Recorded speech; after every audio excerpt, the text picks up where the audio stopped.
Welcome back. Today we are joined by Robert Skidelsky, a member of the Bem-vindo de volta. Hoje estamos acompanhados por Robert Skidelsky, membro da Câmara dos Lordes do Reino Unido, professor emérito de Economia Política e um dos principais estudiosos, se não o principal, de John Maynard Keynes, autor de sua famosa biografia em 3 volumes. Obrigado por dedicar seu tempo. É ótimo vê-lo novamente. Sempre gosto de ouvi-lo. Bem, agora vemos que esta guerra europeia já dura 4 anos. Claro, alguns diriam 12, se voltarmos a 2014, mas pelo menos 4 anos tem sido de uma guerra muito intensa e massiva no coração da Europa.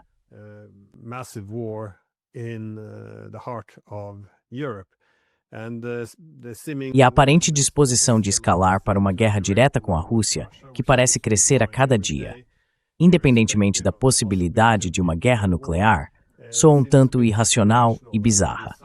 E sempre que pedem para que expliquem sua posição, muitas vezes descobrimos que nossos líderes políticos se convenceram de que estão lutando contra algum Hitler moderno, determinado a conquistar a Europa, onde qualquer diplomacia seria essencialmente um ato de apaziguamento. Eu estava me perguntando, depois de observar isso por 4 anos, não apenas o que está acontecendo no campo de batalha, mas também o que está acontecendo com o nosso adversário e conosco. Quais são suas conclusões e lições tiradas dessa guerra terrível?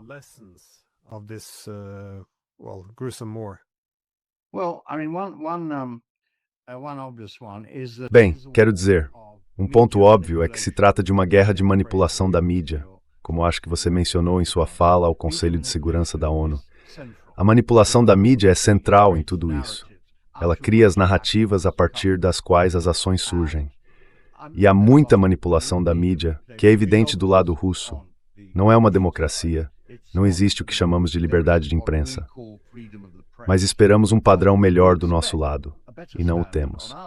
Na verdade, há uma enorme quantidade de autocensura por parte de toda a mídia, e os políticos vivem desse ar. Existe uma relação simbiótica entre as mentiras da mídia e as mentiras dos políticos. E esse ambiente prolonga a guerra, torna quase impossível conversar com o outro lado, tentar entender qual é a visão do outro lado. E isso torna a negociação muito, muito difícil.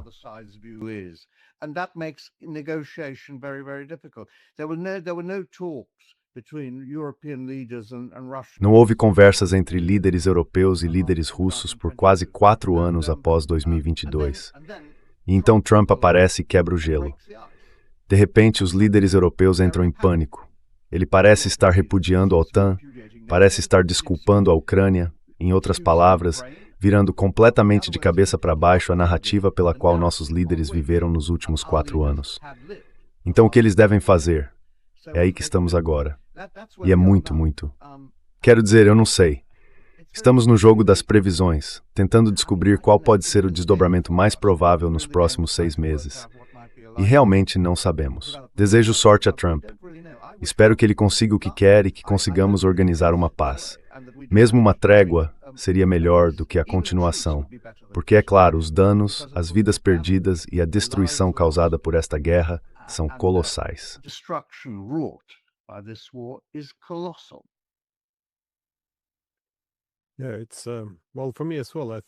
Bem, para mim também, acho que essa propaganda é a mais intensa e sem precedentes da minha vida, pelo menos. Acho que muitas pessoas entendem mal o que é propaganda. Elas parecem acreditar que se trata apenas de desinformação ou mentiras. Essencialmente, isso remonta, acredito, às ideias de Sigmund Freud. Ele introduziu o conceito de psicologia de grupo, que é algo muito básico no instinto humano. Quero dizer, isso também é fundamental na sociologia. Você tem o grupo interno, nós, e o grupo externo, eles. E se você consegue manipular isso como sendo os mocinhos contra os vilões, então a própria realidade deixa de importar tanto.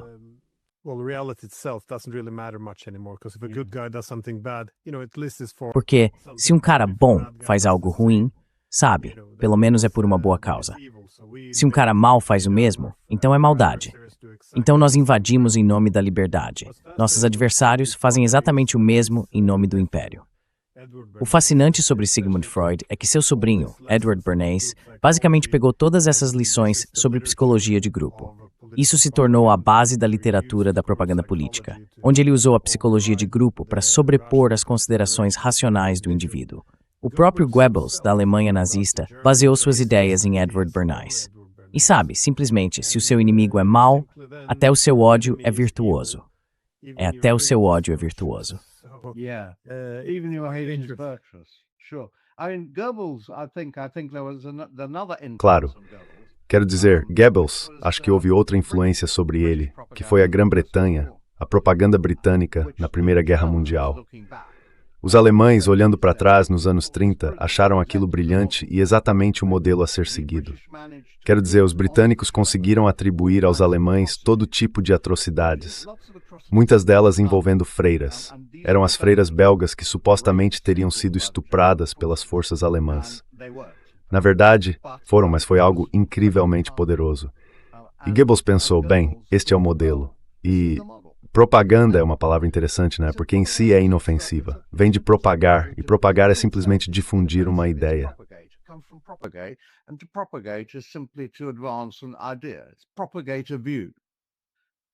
It has no É negative. para propagar uma visão. Não tem conotações negativas em si. É como promover uma ideia. Você tem uma ideia, quer propagá-la, quer espalhá-la. Mas então virou propaganda, que passou a significar mentira. E é assim que normalmente se entende hoje em dia. A mesma coisa aconteceu com retórico. Retórico costumava ser uma palavra boa, simplesmente significava a arte da persuasão. Mas agora está tão intimamente associada à mentira, a despertar emoções por meio de um tipo falso de argumento, e isso acontece o tempo todo. Será que algum dia voltaremos a um período em que possamos realmente entender o que o outro lado está dizendo e qual é o problema deles? Understand what the other side is saying and what their problem is. Can we ever get back to that, or are we trapped in this? Será que algum dia poderemos voltar àquilo? Ou estamos presos nesse círculo de mentiras sem saída, exceto, é claro, por algum tipo de cataclismo para o qual talvez estejam nos conduzindo? Eu não sei a resposta. Gostaria de acreditar que há pessoas suficientes. Mas o que me deprime na Europa é a quase unanimidade do espírito belicista. A aceitação de que estamos em algum tipo de guerra com a Rússia, de que a Rússia causou essa guerra e de que, normalmente, se cessa ser derrota, nós seremos derrotados. O futuro da segurança e da paz na Europa desaparterá. Essa é a narrativa. E o abismo entre a realidade e a narrativa cresce a cada dia. Right. Grows vaster and vaster every day. Curiously enough, the narrative grows. Curiosamente, a narrativa se torna ainda mais belicosa à medida que os Estados Unidos se retiram ou tentam se retirar da cena, porque pelo menos os Estados Unidos impunham um certo tipo de limite de realismo até certo ponto. Mas agora que isso acabou, eles sentem que podem dizer o que quiserem, prometer o que quiserem. Boris Johnson, há alguns dias, disse que os britânicos, ou a OTAN, deveriam enviar tropas para a Ucrânia, porque isso daria à Ucrânia as garantias que ela deseja. Mas esse tipo de discurso agora está por toda parte. Não há mais um americano para controlá-lo. Antes eles precisavam se alinhar ao que Biden diria ou ao que Obama dizia. Mas agora não há restrições externas, então podem dizer o que quiserem, o que amplia enormemente o alcance da mentira. Which hugely increases the scope of lying.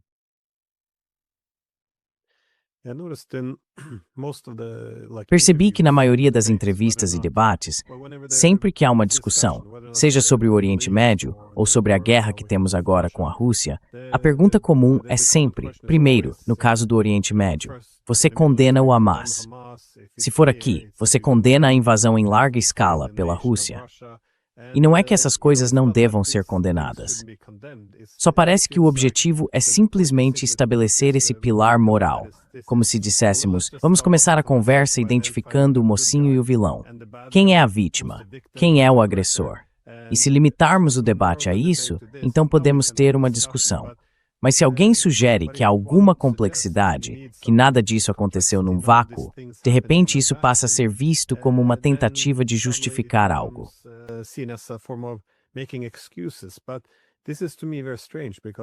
Mas isso é para mim muito estranho, porque se você não reconhece que o outro lado tem preocupações legítimas às quais está respondendo, se tudo é apenas por beligerância, se é sempre porque eles são maus, então a conclusão é sempre que não há diplomacia.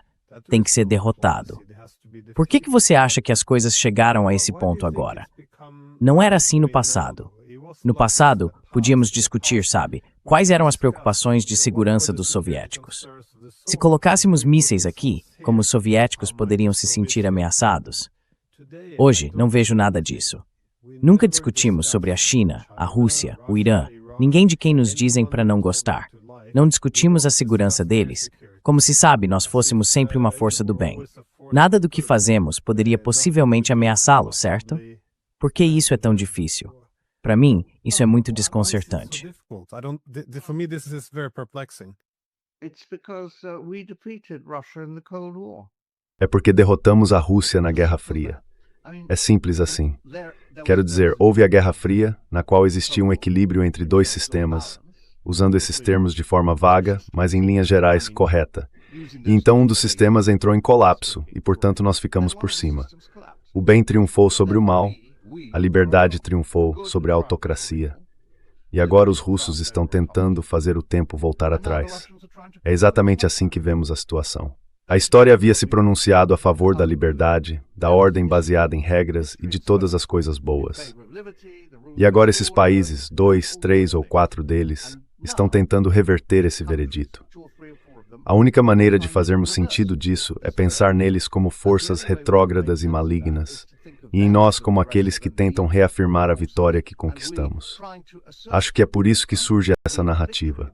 Essa é a causa imediata dela. That's the immediate cause of this narrative. We can't come to grips with the fact that Nós não conseguimos aceitar o fato de que houve um momento de fraqueza do lado da Rússia, uma grande fraqueza, e que a China ainda não havia se tornado tão forte. Houve um momento unipolar em que isso pôde surgir, e era possível pensar o mundo nesses termos. Mas uma vez que os países derrotados ou em desenvolvimento ganharam mais força, eles não iam aceitar isso. E então começaram a falar sobre um mundo multipolar, que é, de certa forma, uma expressão moderna de um sistema de poder equilibrado.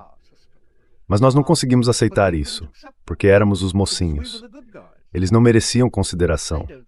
Precisavam de uma mudança de regime para também se tornarem os mocinhos. E então não haveria mais guerras. Agora, pode-se dizer que ninguém com meio cérebro acreditaria nessa narrativa. Certamente, qualquer pessoa com meio cérebro e um pouco de conhecimento não acreditaria. E ainda assim, nossas elites parecem comprometidas com ela. Não estou caricaturando o que elas dizem, você sabe disso. I'm not caricaturing what they say. You know that. You've read it all yourself. It's not a caricature, it's actually Você mesmo leu tudo. Não é uma caricatura, é realmente o que eles estão dizendo. E só posso atribuir isso a uma espécie de arrogância, mas também, eu acho, ignorância real. Não saber falar outros idiomas, não ter nenhuma compreensão de como líderes chineses, ou o povo chinês, o povo indiano, o povo russo, podem ver o mundo. É muito perigoso.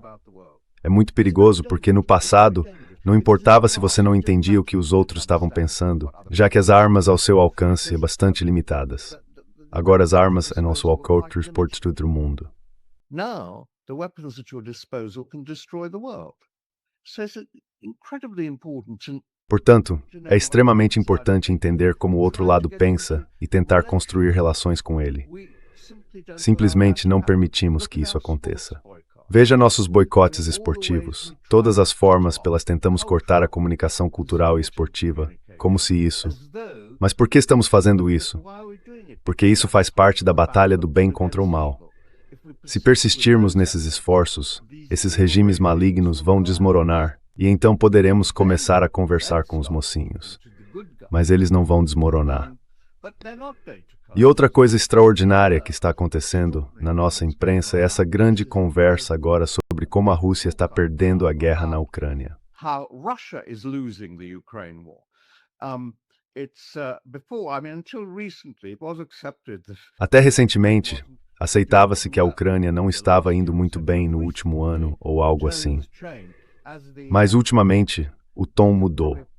Acho que você provavelmente tem acompanhado isso melhor do que eu. Mas à medida que a situação na Ucrânia se tornou mais desesperadora, a narrativa passou a dizer que é a Rússia que está desmoronando.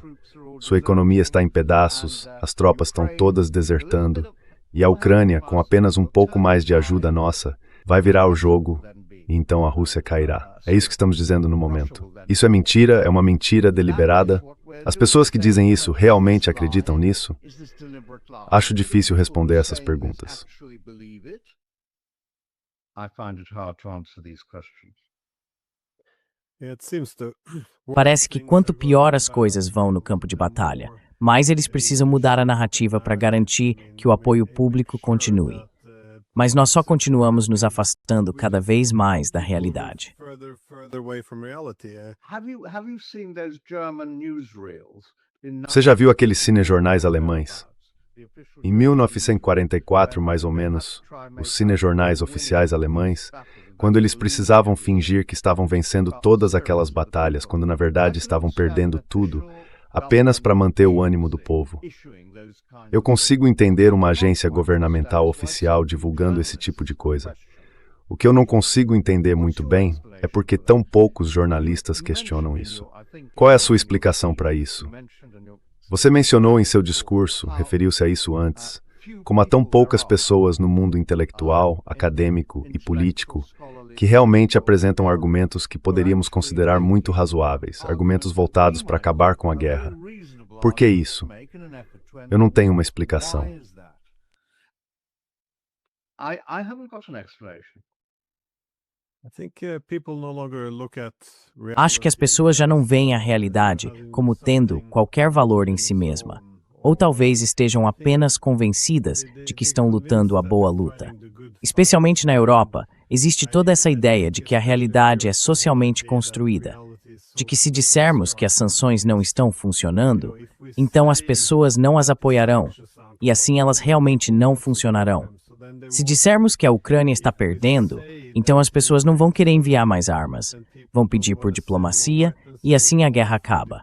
Então, essencialmente, é uma espécie de lógica do finja até conseguir.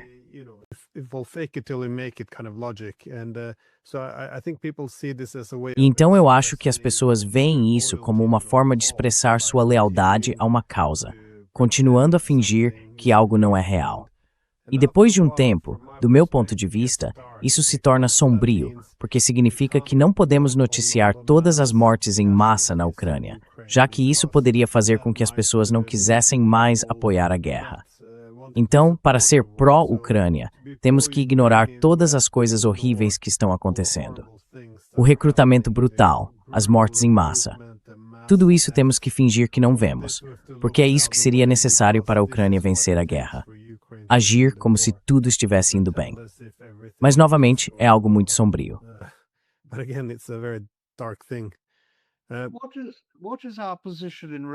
Qual é a nossa posição em relação à guerra? Quero dizer, o que você está dizendo é que estamos em guerra. E se você está em guerra, obviamente a unidade nacional vem em primeiro lugar. É preciso apoiar seus aliados, porque estão lutando por uma causa comum. Mas estamos em guerra, quero dizer. Na verdade, não estamos em guerra. Não estamos em uma situação que eu reconheceria como sendo de guerra. Certamente não é verdade no sentido clássico. A Noruega está em guerra com a Rússia? A Grã-Bretanha está em guerra com a Rússia? Eu não vejo isso. E, no entanto, a linguagem é a linguagem da guerra. E essa é outra coisa que precisa ser explicada. Por que achamos que estamos em guerra com a Rússia? Ou por que achamos que a Rússia está em guerra conosco?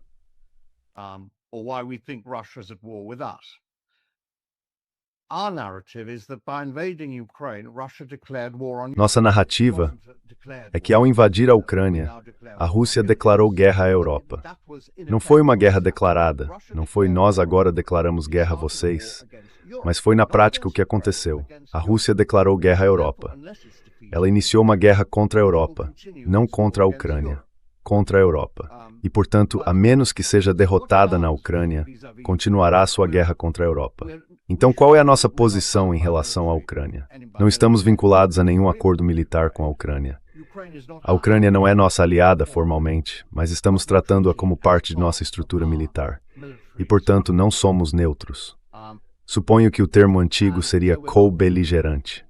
I suppose the old term would be co-belligerent.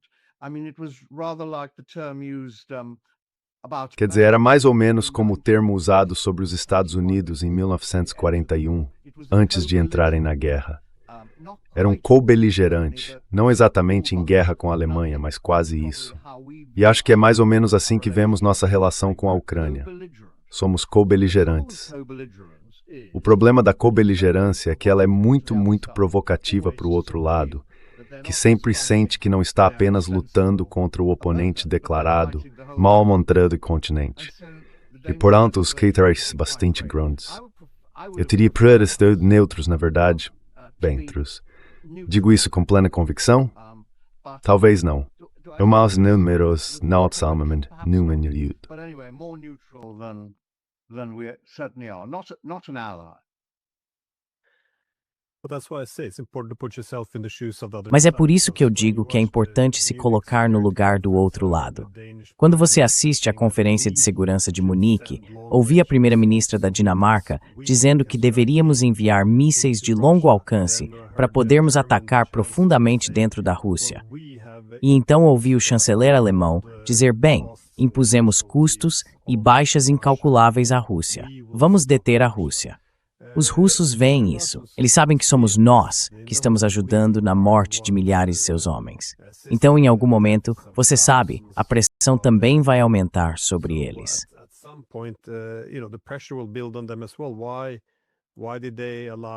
Por quê? Porque eles permitiram. Porque os europeus puderam levar a guerra à Rússia, mas nós não podemos levá-la à Europa. Quero dizer, quando essas vozes começam a se tornar mais altas, as coisas podem ficar muito perigosas. Sim, mas eu queria perguntar sobre algo que você disse antes. Você mencionou que vencemos a Guerra Fria, que derrotamos, bem, você sabe, o colapso do comunismo. É claro que você pode fazer esse argumento, mas isso levanta a questão. E não por russos. Porad quando a Guerra Fria terminou. I used to ask my students, when did the Cold War end? And I think this is an important question because E eu acho que essa é uma questão importante, porque veja, se você responder que foi em 1989, quando eles se encontraram em Malta e declararam o fim da Guerra Fria, então aquilo foi o fim de um processo negociado entre os soviéticos e os americanos. Basicamente, sim, teríamos encerrado o assunto. Então, novamente, foi a paz por meio da diplomacia. Mas, se você disser que foi em 1991, com o colapso da União Soviética exatamente 2 anos depois, então está dizendo, esse é o adversário que foi derrotado. Em outras palavras, a paz veio por meio da vitória. Nós derrotamos nosso inimigo. São duas mensagens muito diferentes.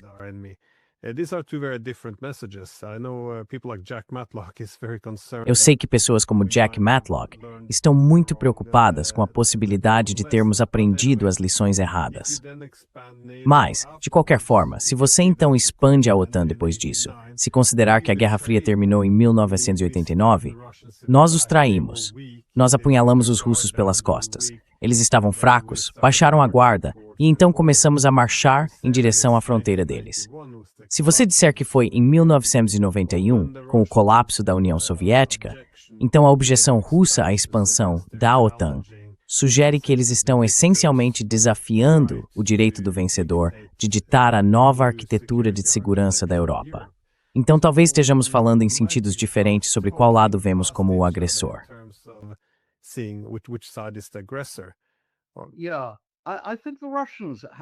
Sim, acho que os russos tinham uma ilusão. Quero dizer, para mim, olhando de forma muito realista, não havia como os russos conseguirem sustentar um conflito estratégico e econômico com os Estados Unidos tendo apenas 1/4 do PIB americano. Não havia como. Quero dizer, a pressão sobre o sistema estava ficando grande demais, e não era um sistema que estivesse melhorando como o da China. A China podia dizer, certo, estamos crescendo 5%, 6% ou 7% ao ano, e, portanto, em 10 anos estaremos em posição de continuar fazendo o que fazemos agora e poder arcar com isso. Mas a economia da Rússia estava, na verdade, bastante estagnada nos anos 1980.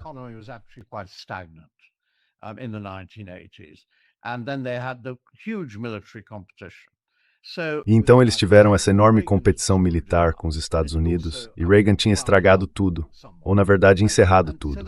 Então eles estavam em apuros.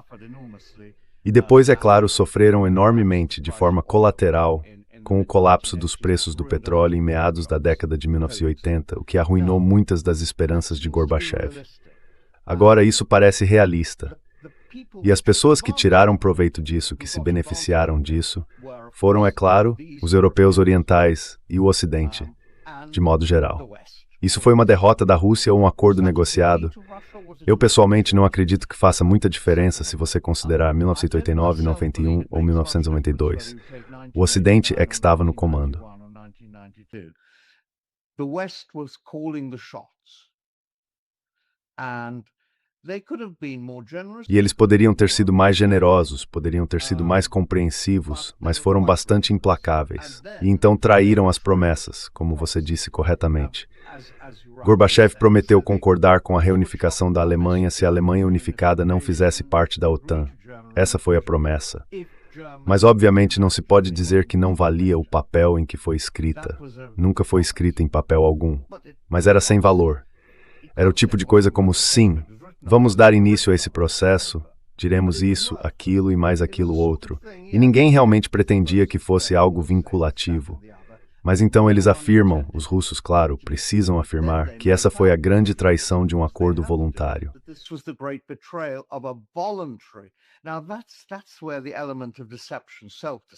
Agora, é aí que entra o elemento da enganação, da autoenganação. O fim da Guerra Fria não foi exatamente um acordo voluntário. Quero dizer, eu realmente gostaria de saber sua opinião, porque é aqui que entram as narrativas. Poderíamos tentar chegar a alguma realidade dentro da narrativa. Não é que eles não pudessem ter lutado. Os russos poderiam, de uma forma ou de outra. Eles não foram derrotados da mesma maneira que a Alemanha nazista em 1945. Nem mesmo foram derrotados como a Alemanha em 1918. Eles não precisaram pedir paz, mas foram perdedores e, nesse sentido, a lógica do vencedor prevaleceu.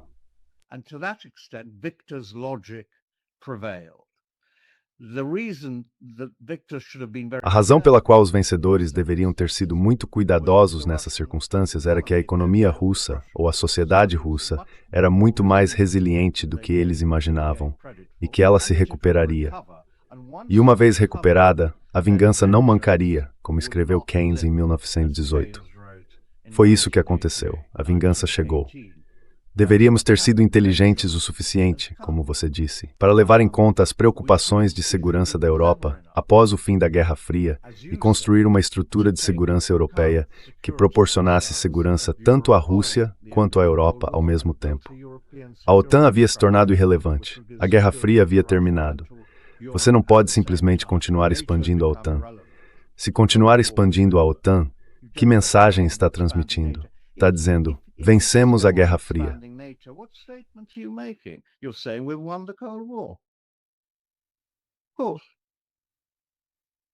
Bem, o que você está dizendo, e o que nós também estamos dizendo, é muito parecido com o que George Kennan disse, porque ele argumentava que ao expandir a OTAN, estamos criando uma arquitetura de segurança baseada na ideia de que os russos serão perpetuamente fracos.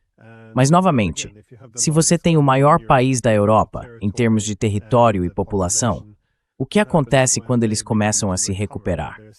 A simples recuperação deles já seria quase revisionista por si só, porque eles não se encaixariam nessa nova Europa. Eu realmente nunca vi uma explicação séria disso foi planejado para funcionar.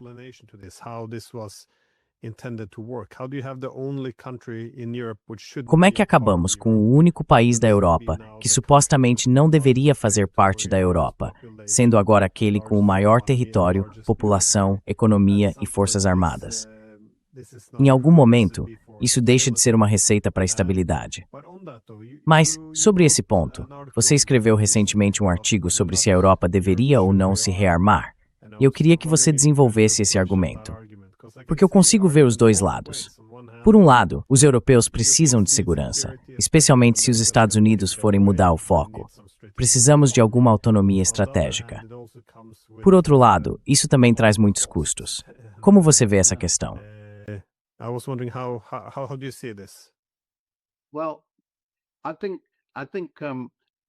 Bem, acho que os europeus se encontram em uma situação difícil.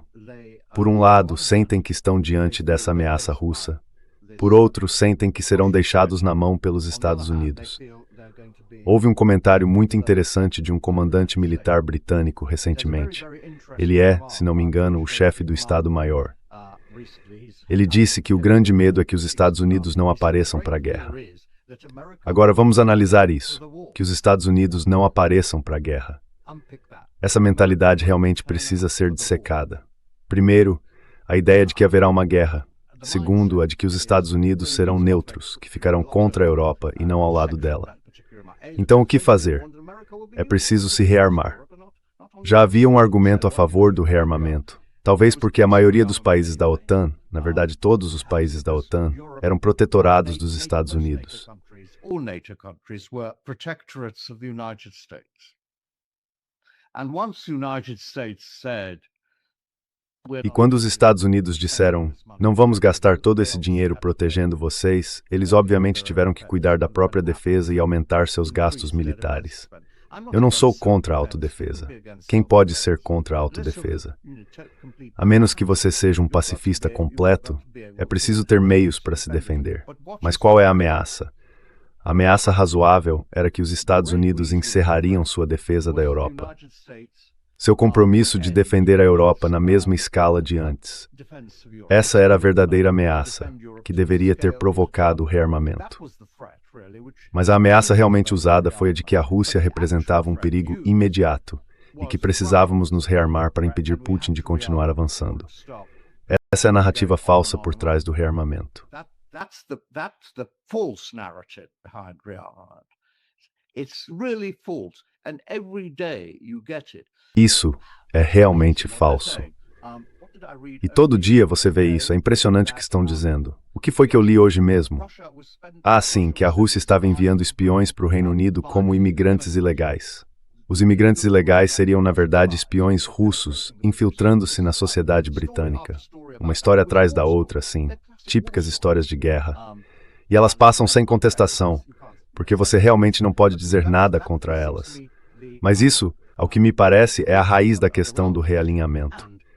E pelo que vi em alguma discussão sobre isso, os europeus estão se rearmando contra a Rússia. Os americanos, porém, veem a Europa mais como um inimigo. Eles não estão preocupados com a Rússia. Quero dizer, a Rússia não é identificada como uma ameaça pelos Estados Unidos. Identified as a threat by the United States. In fact, in the United States strategic Na verdade, no documento estratégico dos Estados Unidos de novembro de 2025, tratava-se da Europa. E algumas pessoas na América veem a Grã-Bretanha como a principal ameaça aos planos de Trump de tentar chegar a um acordo com a Rússia. Então, quem são os inimigos? Contra quem estamos nos rearmando? Mais uma vez, outro fracasso de narrativa. Palavras, palavras, palavras. Você usa a palavra, cita pessoas, nós. Quem somos nós? Isso não é analisado. Depois, uma segunda palavra, proporcional. Devemos responder de forma proporcional. O que significa proporcionalmente?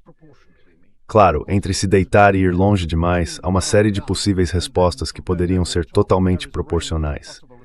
Mas a maneira como usamos essa palavra em particular é muito desanimadora, porque significa que uma vez que você rotulou sua resposta como proporcional, não precisa mais pensar.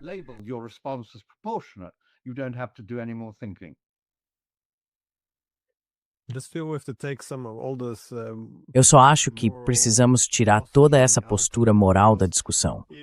Porque, se você der um passo para trás, há uma certa racionalidade por trás do que todos estão fazendo. Quero dizer, para os Estados Unidos, faz um certo sentido se estivermos nos ajustando a esse mundo multipolar. Você não quer ficar preso na Europa quando quer se voltar para o hemisfério ocidental e o leste asiático. E não é só que você está preso na Europa por causa da guerra na Ucrânia, mas isso também está empurrando a Rússia em direção ao seu principal concorrente, que é a China. Então faz todo sentido. E eu também consigo entender os europeus. Se vocês derrotarem os russos, talvez os Estados Unidos fiquem, e vocês terão os Estados Unidos ao seu lado.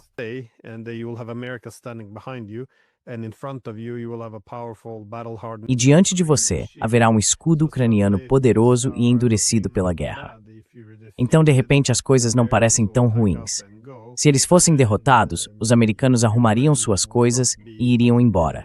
E a Ucrânia deixaria de ser um escudo poderoso contra a Rússia, seja para defesa ou ataque. E de repente, todo o projeto de criar uma Europa sem os russos chegaria ao fim, pois a Rússia então se afirmaria na Europa. Mas nós nos perdemos, acho, em todas essas histórias de guerra.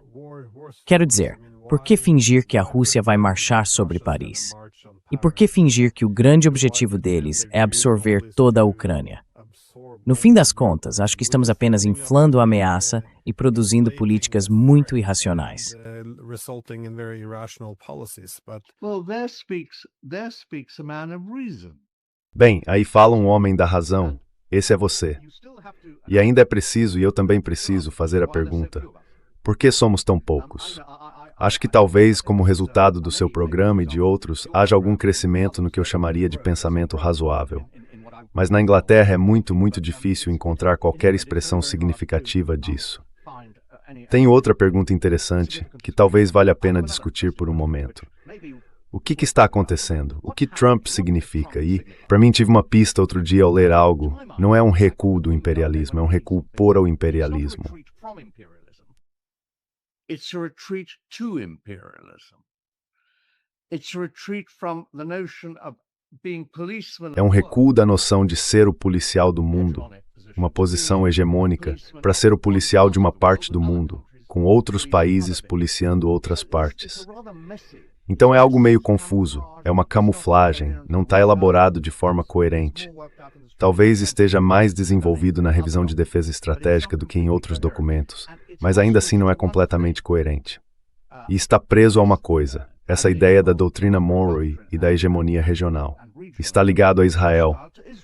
E é por isso que os Estados Unidos estão no Oriente Médio, porque não conseguem se livrar da responsabilidade por essa parte do mundo. Então esse é o enredo. So this is the plot. Sorry, I'm introducing my own subject into this.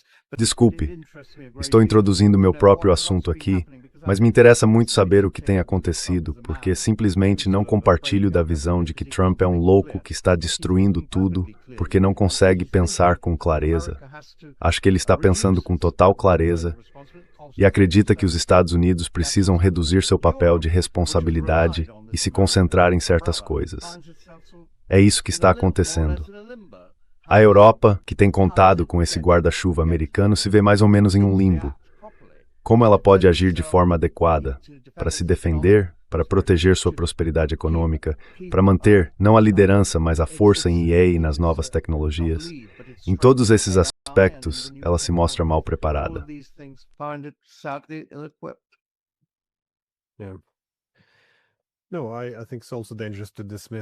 Não, acho que também é perigoso descartar Trump como um lunático.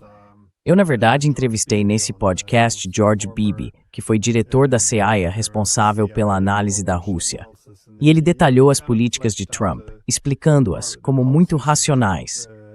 Racionais porque grande parte do que os Estados Unidos estão fazendo agora é reconhecer que a ordem anterior não é sustentável. Quero dizer, em que mente sã isso poderia continuar, quando há a ascensão de todas essas outras grandes potências se equilibrando relativamente contra os Estados Unidos por tentarem manter essa posição hegemônica?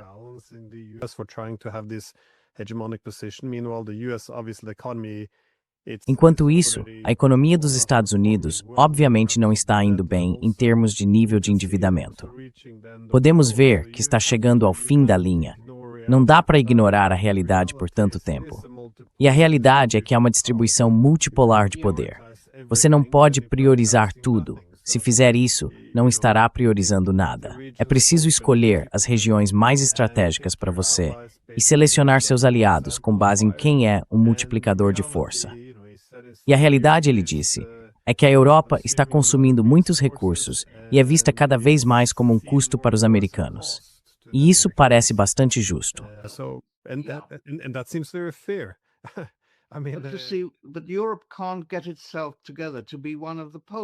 Mas a Europa não consegue se organizar para ser propriamente um dos polos, certo? Quer dizer, é fácil falar da China como um polo. É fácil falar da América como um polo. Pode-se ver esses dois como polos. A Rússia talvez seja um polo porque tem uma enorme capacidade nuclear. Mas a Europa é uma espécie de buraco. Não é um polo, é um buraco. E nesse buraco entram todos esses tipos de medos, histerias e coisas do tipo. Quero dizer, acho que esse é o problema da Europa. Onde ela se encaixa nesse mundo multipolar? Qual é o seu lugar nesse mundo multipolar? Quero dizer, obviamente, essa é uma questão levantada por Mark Carney em seu discurso em Davos. Matter raised by Mark Carney in his speech in Davos. It's been referred to by Merz. They all talk Isso foi about the mencionado por collapse of Merz. the old world order. Todos eles falam sobre o colapso da antiga ordem mundial. Mas quando chegam a esse ponto, não definem com precisão o que era a antiga ordem mundial. Falam um pouco sobre uma ordem baseada em regras, mas não se preocupam em dizer que os Estados Unidos eram o fiador das regras existentes nessa ordem baseada em regras. Também não dizem o que vai substituir essa ordem baseada em regras. Eles não usam a palavra multipolaridade. Eu não ouvi. Talvez Edward. E nem haver poder em versmrotics, o forno irmão ao mundo multipolar. Use the word multipolar world. That's quite indicative Isso é of bastante the indicativo strategic do vacuum vácuo they estratégico em que eles operam. Se você não consegue reconhecer a distribuição de poder como a principal estrutura para a qual precisa se ajustar. Enfim, sei que temos muito a abordar hoje, então vou deixar você ir. Muito obrigado por dedicar seu tempo. Thank you so much for taking the time. What an interesting. Que conversa interessante para mim. Adoro conversar com você. Tudo bem. Okay. Good Boa sorte. Você também.